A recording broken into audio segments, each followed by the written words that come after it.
Graças a Deus, né? Senhor.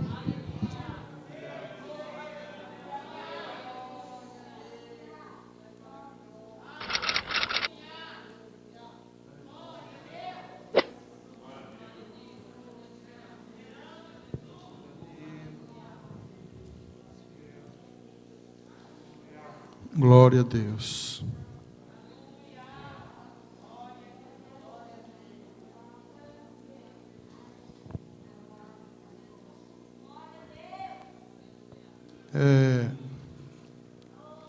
Tiago, capítulo 4,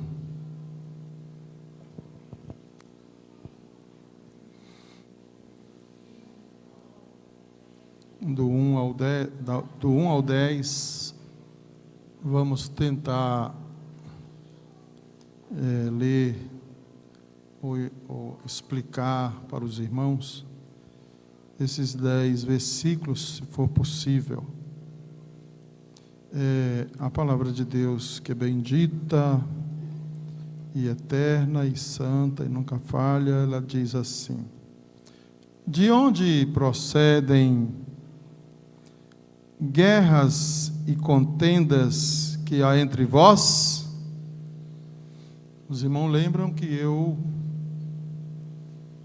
falei na semana passada que Tiago não escreve para pecadores, isto é, para quem não pertence à igreja de Deus. Ele escreve para a igreja de Deus. Então ele pergunta aqui no primeiro versículo: de onde procedem guerras e contendas que há entre vós? De onde vem, senão dos prazeres que militam na vossa carne? Cobiçais e nada tendes, matais e invejais, e nada podeis obter. Viveis a lutar e a fazer guerras. Nada tendes porque não pedis. Pedis e não recebeis, porque pedis mal, para esbanjardes em vossos prazeres. Prazeres aqui é igual a concupiscência lá em João. Infiéis, em outras traduções, traz adúlteros e adúlteras, porque Tiago tem em mente aqui infidelidade contra Deus. Infiéis, não compreendeis que a amizade do mundo é inimiga de Deus? Aquele, pois, que quiser ser amigo do mundo, constitui-se inimigo de Deus. Ou supondes que em vão afirma a Escritura? É com ciúmes que por nós anseia o Espírito que Ele fez habitar em nós. Antes Ele dá maior graça, pelo que diz: Deus resiste aos soberbos, mas dá graças aos humildes. Sujeitai-vos, portanto, a Deus, mas resisti ao diabo, e ele fugirá de vós. Chegai-vos a Deus, e ele se chegará a vós outros. Purificai as mãos, pecadores, e vós que sois de ânimo dobre, limpai o coração, afligi-vos, lamentai e chorai. Converta-se o vosso riso em pranto, e a vossa alegria em tristeza. Humilhai-vos na presença do Senhor, e Ele vos exaltará. Tem coisa demais aqui. Tem muita coisa. A impressão que se dá, desde que nós iniciamos este estudo, é que lá no primeiro versículo, primeiro capítulo, Tiago está preparando a terra. Parece que ele quer cavar alguns poços, que ele quer ir lá no fundo, para descobrir a razão das divisões, das dificuldades que assolavam a igreja. A partir do capítulo 2, ele vai cavando esses poços. À medida que avança na sua epístola, esses poços vão ficando cada vez mais profundos, como é o caso aqui do capítulo 4.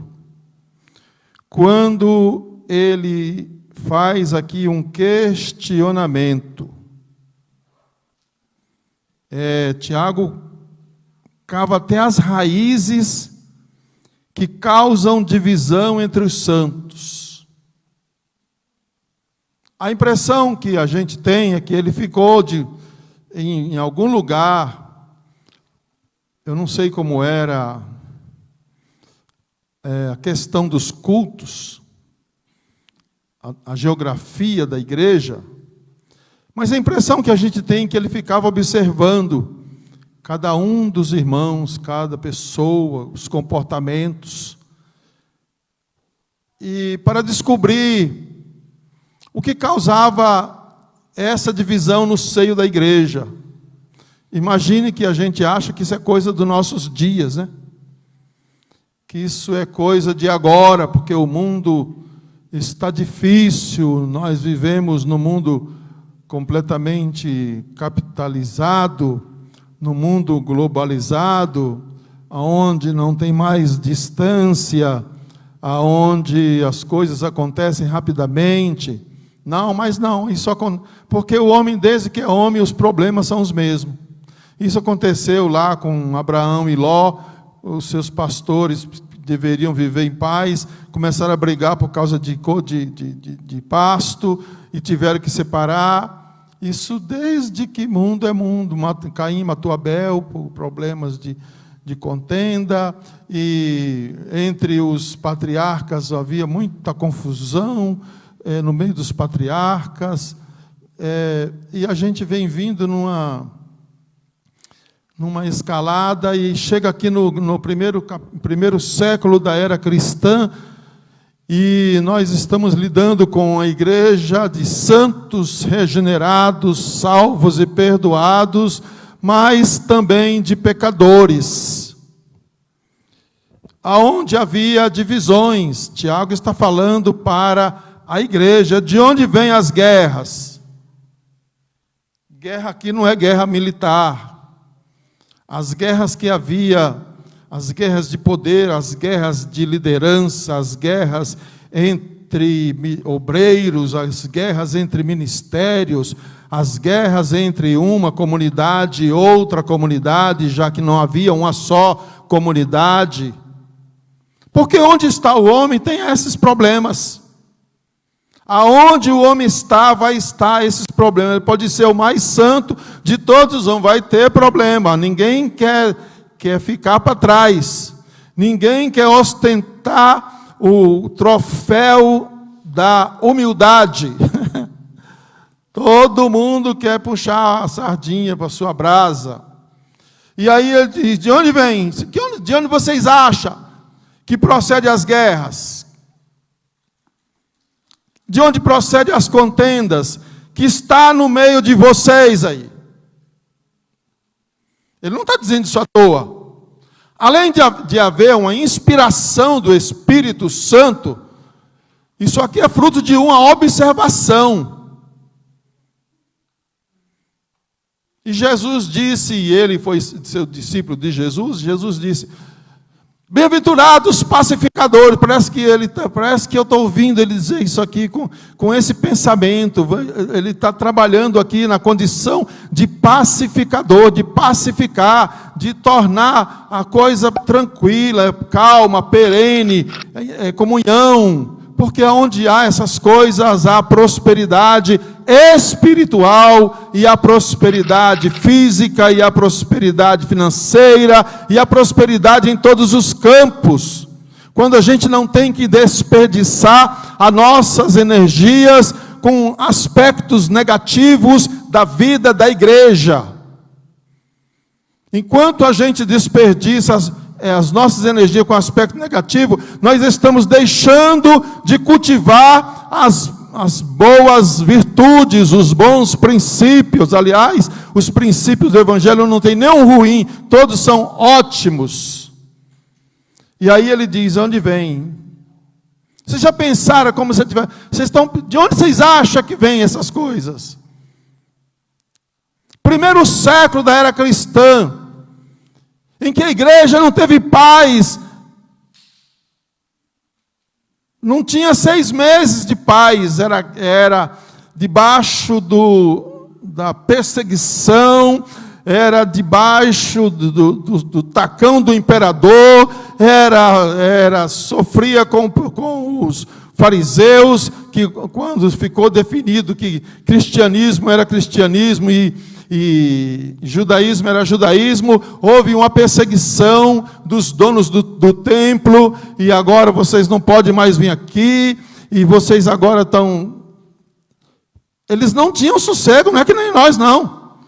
Passamos uns dias aí meio crítico, meio aperreado, e a gente já ficou todo sentido, achando que nós já estamos no fim do mundo, que Jesus está voltando, e que esse é o pior tempo do mundo, e esse é só o comecinho, né? Só o começo. Desanime não, porque isso é só o começo, só o começo. Então, aqui já lá no começo, lá. De onde vem? Ele faz a pergunta e ele tem a resposta. As divisões, as guerras, são causadas por desejos corruptos, pelos prazeres que militam na vossa carne. Resultado de um evangelho que as pessoas estavam praticando,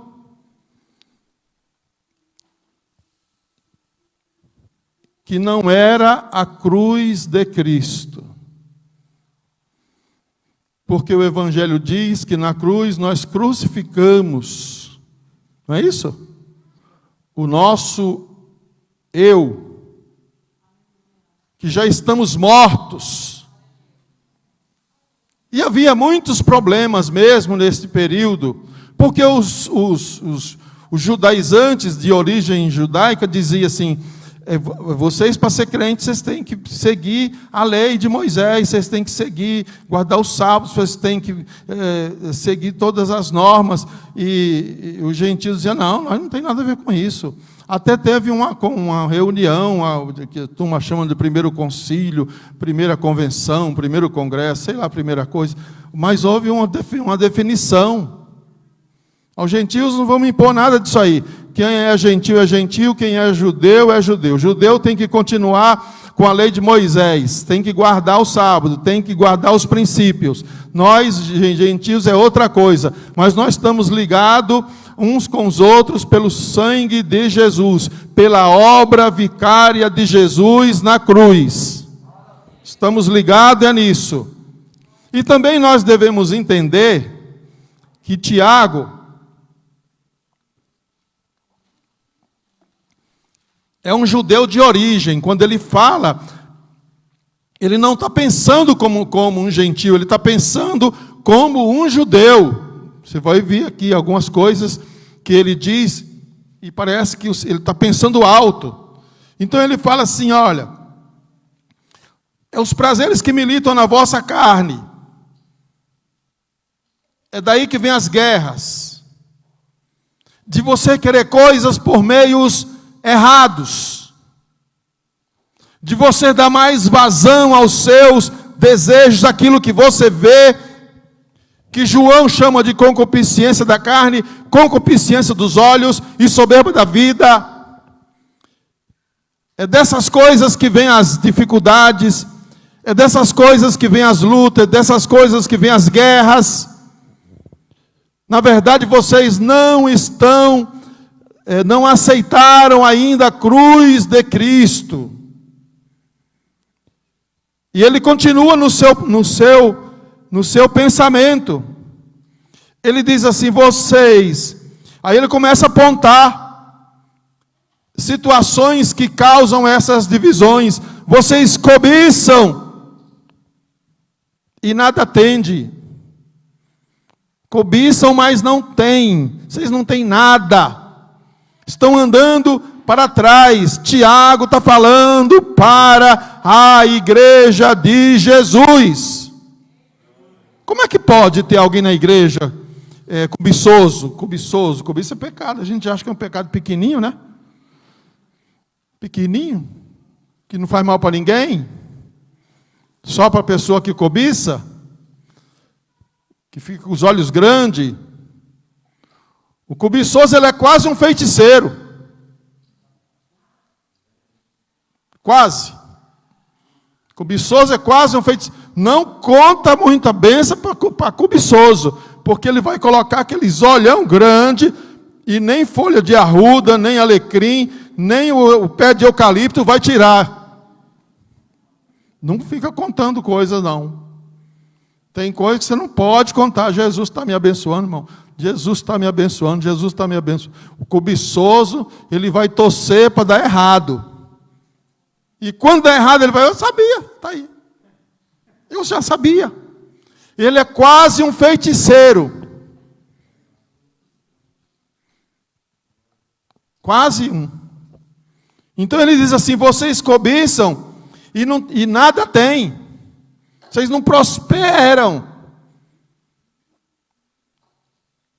Lá no começo do seu livro, Tiago diz, se vocês quiserem alguma coisa, peçam a Deus, que dá liberalmente. É Deus quem nos enriquece, é Deus que nos abençoa, é Deus que nos prospera. Se nós somos de Deus, a bênção de Deus está conosco. Então como é que as pessoas vão cobiçar e nada tem? Quando alguém cobiça é porque ele tirou o seu foco de Deus, ele tirou o seu foco da cruz, ele tirou o seu foco do Evangelho, ele não está ouvindo os princípios do Evangelho, que vai falar sobre obediência, humildade, prosperidade, de abençoar a vida do outro, de se alegrar com que o outro é abençoado.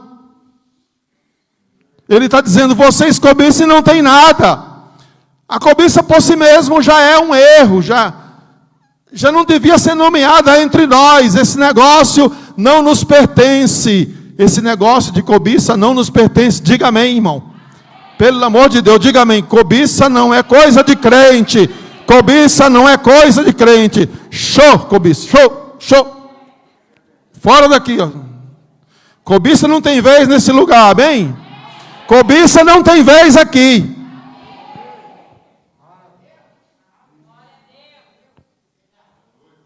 E ele diz assim.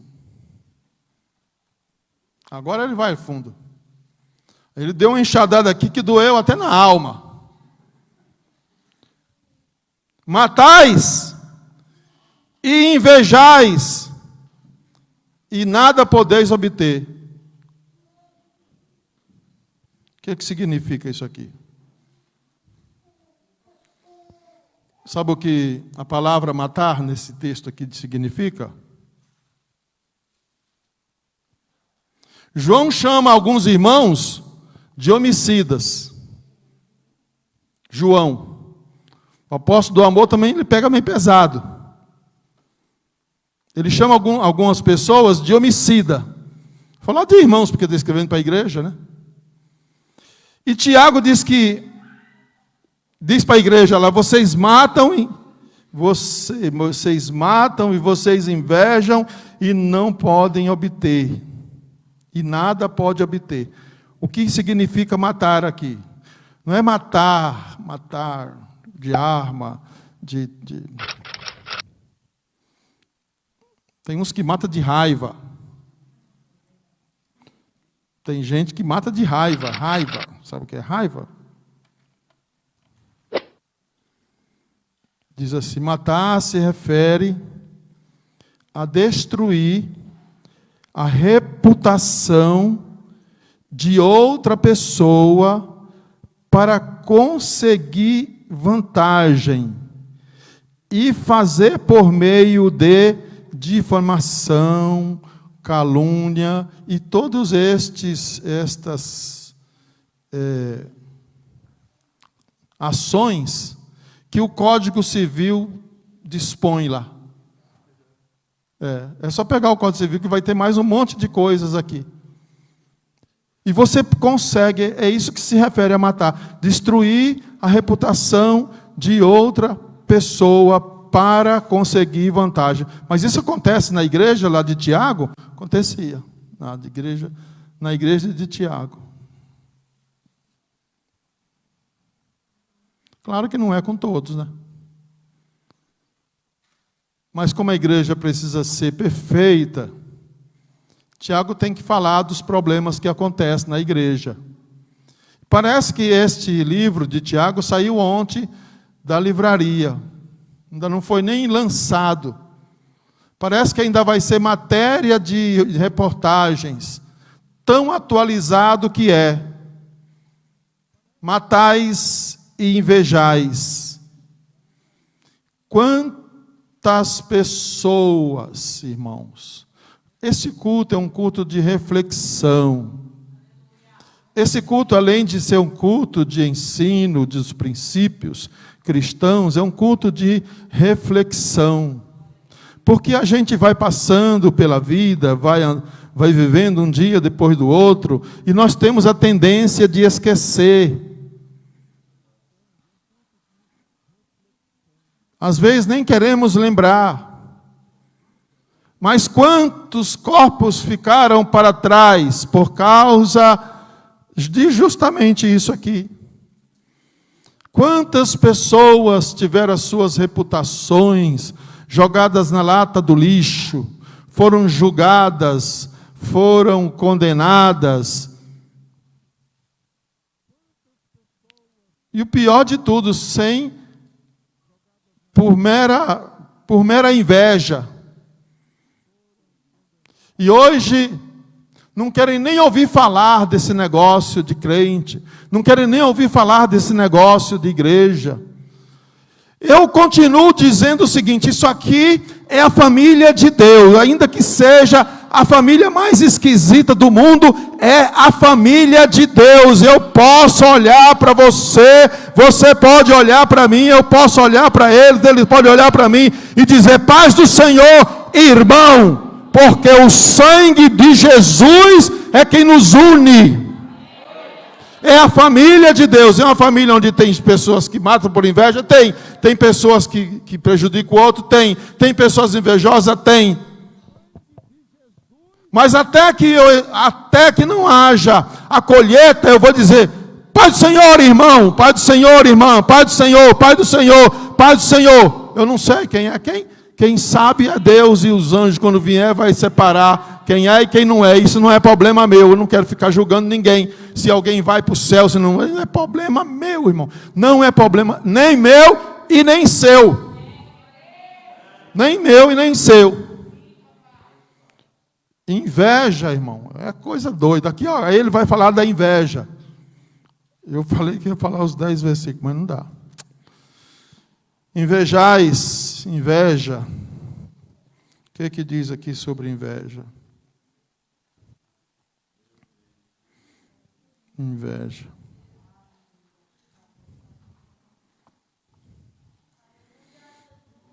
A inveja é um pecado contra Deus.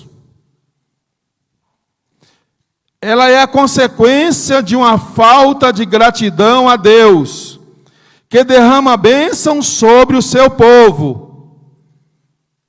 Também é um resultado de procurar no mundo os seus dons, em vez de buscá-los em Deus. E Tiago diz aqui, ó, agora ele vai dizer sobre invejais e nada tendes.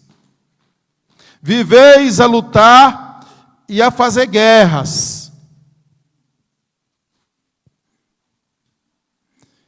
Nada tendes porque vocês não pedem a Deus. Que lá no primeiro capítulo ele diz, peçam a Deus e Ele a todos dá liberalmente. Jesus diz lá no Evangelho, se vocês são maus e sabeis dar boas coisas aos vossos filhos, quanto mais o vosso Pai Celestial lhe dará bens àqueles que lhe pedirem. Vocês ainda nem abriram a boca e Deus já sabe do que é que vocês precisam. E se Deus alimenta os animais, Deus alimenta as plantas, Deus alimenta o mundo que Ele criou. E quanto mais valeis vós, homens, aí chama nós de homens de pouca fé. Não é de pouca fé. Entendeu? Não é pouca fé. Não é o bule de café. É de fé pequena. Ele vai dizer aqui, nada tendes porque não pedis. Não pedem para Deus. A pessoa que cobiça, ele não está pedindo para Deus. A pessoa que inveja, ele não está de acordo com os padrões estabelecidos para a igreja. O versículo 3 ele diz assim: pedis e não recebeis, porque pedis mal, para esbanjares em vossos prazeres. Deus rejeita as petições quando elas procedem de desejos errados ou repreensíveis. Deus não ouve a oração. A nossa oração tem que concordar com as Escrituras. A nossa oração tem que concordar com os ensinamentos de Jesus. Senão Deus não vai receber a nossa oração. Oxalá que Deus recebesse todas as nossas orações, eu acho que não seria. Por isso que Deus é Deus, Ele não recebe todas as orações.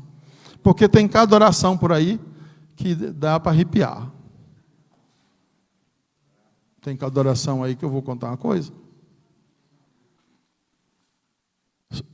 Só Deus na causa, né, que nem a gente diz. Então, aquele que orar por motivos errados é orar sem fé.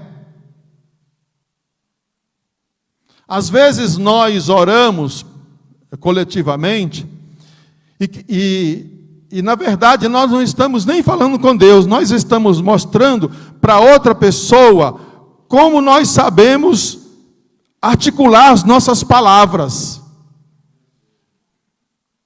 E isso não é necessário, porque nós ouvimos aqui o hino que diz assim, ó, Deus conhece até as nossas lágrimas, Deus conhece um suspiro, Deus conhece um desejo sem ele ser expressado ou verbalizado, só no nosso entendimento. Eu não vou contar a história da mulher aqui, que eu já contei 1.500 vezes.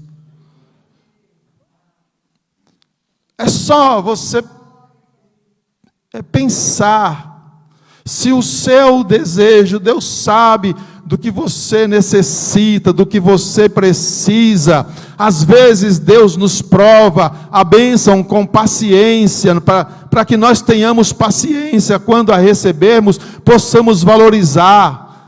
E cada dia orarmos com mais fé, com mais esperança. Não desanime, nunca daquilo que você está buscando para Deus, e que isso venha redundar na glória de Deus, na glorificação do nome de Jesus. Quando você receber, você vai dizer, isso aqui foi Deus que me deu, não é aquela placa, aquele adesivo que está no carro, esse foi Deus que me deu. Não é não, aquele adesivo não, eu não ponho esse adesivo no carro. Põe de jeito nenhum. Também não sou contra quem põe. mas para receber aquilo que você pede, porque o texto diz: pedis e não recebeis, porque pedis para esbanjar em vossos prazeres. Ninguém conhece o seu coração e as suas intenções mais do que Deus. Ninguém conhece você no futuro mais do que Deus. Às vezes as pessoas, os irmãos, recebem uma bênção temporária, uma bênção que os deixam numa situação melhor por alguns meses, às vezes por um ano. E alguns, como se subisse numa gilete e achasse que já está mais alto do que os outros. Estão entendendo o que eu estou falando? Você já viu alguém subir na gilete e ficar aí a dizer que está... Não, não, irmão. Peça para que o nome de Jesus seja glorificado. Se Deus for glorificado naquilo que você está pedindo, isso vai acontecer. Vai acontecer. Seja salvação, seja cura, seja prosperidade, seja melhora de vida, seja o que você pedir. Se for em redundar na glória de Deus, Ele vai lhe dar, mas não vai lhe dar assim que você pede, Ele vai lhe dar, você vai ter que esperar, Deus vai moldar você nessa questão da paciência, para você valorizar aquilo, toda vez que você olhar para aquilo que Deus te deu, você diz: nossa, que maravilha, que maravilha, que maravilha. Você já sentiu, você já desfrutou da alegria de orar por alguém para se converter? Durante anos, durante tempo, e quando a pessoa se converte, você olha para aquela pessoa e tem aquela satisfação, de dizer assim: Deus ouviu a minha oração, embora tenham milhares de pessoas que estejam orando ao mesmo tempo, mas eu vou acreditar que a minha oração ajudou. O que eu não gosto muito é que, às vezes, agora nem tanto, porque essa pandemia não está aparecendo, mas vinha aquele povo pregar aqui na igreja, e a gente estava orando por um problema do irmão, um problema da irmã, um problema do outro, aí vem o pregador e chama aqui, e chama o irmão e olha na cabeça, e coloca óleo, e joga ele na terra, e vai para lá e para cá. No outro dia o irmão recebe a benção. Foi o pregador. Eu fico com a bronca disso aí, irmão, porque a gente fica orando, ralando o joelho, pedindo, e nem uma citaçãozinha assim, ó, foi a igreja, foi o fulano, foi o cigano. Não, irmão.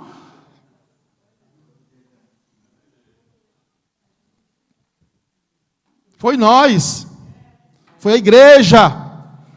Deus ouve a igreja. O que quer que nós decidirmos pedir para Deus, Ele vai nos dar. A igreja, se for redundar na glória de Deus, se for para divisão, se for para confusão, não, Deus não vai, pode se matar, pode desistir. Aí Tiago, já para nos ensinar isso, para a gente não ficar perdendo tempo, ele diz: não peça para esbanjar nos vossos deleites, nos vossos prazeres.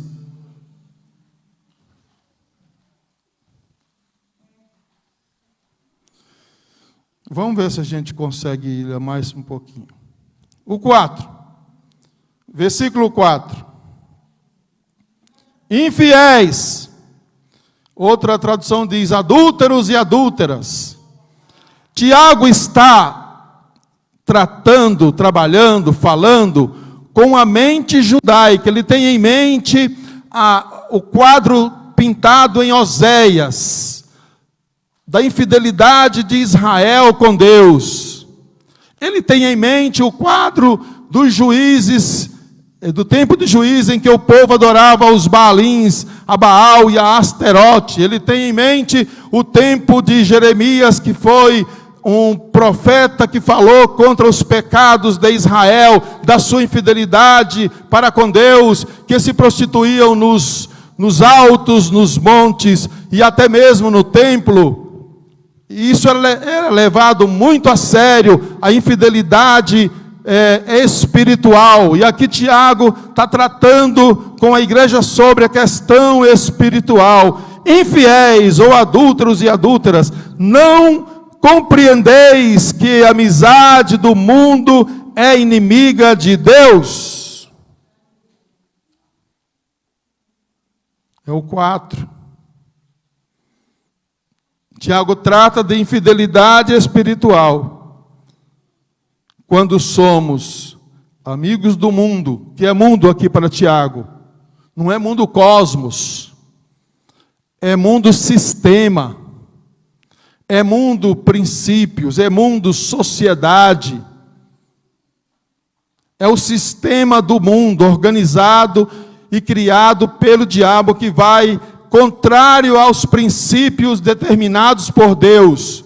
Quando a pessoa deixa a cruz de Cristo, ele vai se tornar amigo do mundo. É o que ele diz aqui: se a cruz de Cristo não for estritamente o objeto da nossa fé, Deus considera todo o resto como mundanismo.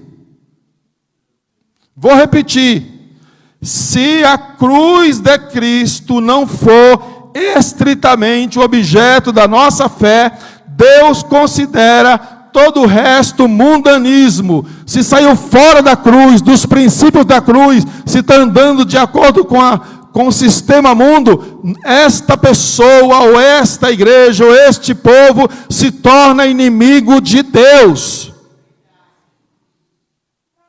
E ele vai explicar a razão disso. E se formos inimigos de Deus, nós estamos perdidos. É só olhar para trás, só olhar para as Escrituras. Quantas vezes o povo se colocava como inimigo de Deus, como esse povo penou, como esse povo sofreu, mas Deus, que era misericordioso, compassivo, bondoso, o povo sofrendo. E o povo levantava e dizia assim: Deus, virava para o templo e dizia: Deus, agora nós nos arrependemos. Aí Deus ia lá e perdoava o povo, porque Deus é misericordioso. Mas quando ele se voltava para os ídolos, Deus tratava com eles. Quem é que quer, em sã consciência, ser inimigo de Deus? Mas isso pode acontecer individualmente. Isto pode acontecer individualmente, de alguém se tornar inimigo de Deus. Às vezes ele foi enganado, às vezes ele foi convencido temporariamente para viver como amigo do mundo, como amigo do sistema, concordando com o sistema, que não tem nada a ver conosco, porque nós remamos contra esta correnteza chamada mundo. Nós temos uma filosofia especial, diferenciada, para sermos chamados de filhos de Deus. Deus não chama qualquer um de seus filhos. Deus não chama qualquer um de seus filhos. Filho de Deus é aquele que recebeu a Jesus, acreditou na obra da cruz, e Deus deu o poder de serem feitos filhos de Deus. E aí Deus deu princípios, Deus deu leis, Deus deu uma ética diferente, uma moral diferente, Deus deu tudo diferente. Nós estamos no mundo, mas não somos do mundo, não foi o que Jesus disse? Se quisermos ser vencedores, não nos coloquemos como inimigo de Deus. Ou supondes que em vão afirma a Escritura, eu vou terminar aqui: é com ciúme que por nós anseia o Espírito que Ele fez habitar em nós. O Espírito Santo que Deus colocou no seio da igreja, no meio da igreja. Ele cuida da igreja com zelo, com exclusividade, que só a igreja tem. Por isso, pode passar os tempos que forem, ser tempos ruins que forem, do jeito que for, esse Espírito vai apresentar a Deus ou a Jesus uma igreja sem ruga, sem mácula, uma igreja pura e irrepreensível. O problema meu e seu é que nós queremos tirar as rugas, queremos tirar a sujeira, queremos tirar as pedras, queremos tirar o joio, queremos tirar. Deixa isso para lá, irmão. Vai adorando a Deus, vai adorando a Deus. O seu negócio é com Deus. Se for algo que você não concorda, mostre a sua postura de crente. Só o fato de nós mostrarmos nossa postura de crente, nós já estamos rechaçando aqueles que querem viver de qualquer maneira. O Espírito tem ciúmes. Vou parar aqui. Os irmãos estão entendendo? Vamos continuar a partir do versículo 6. Pode receber essa palavra?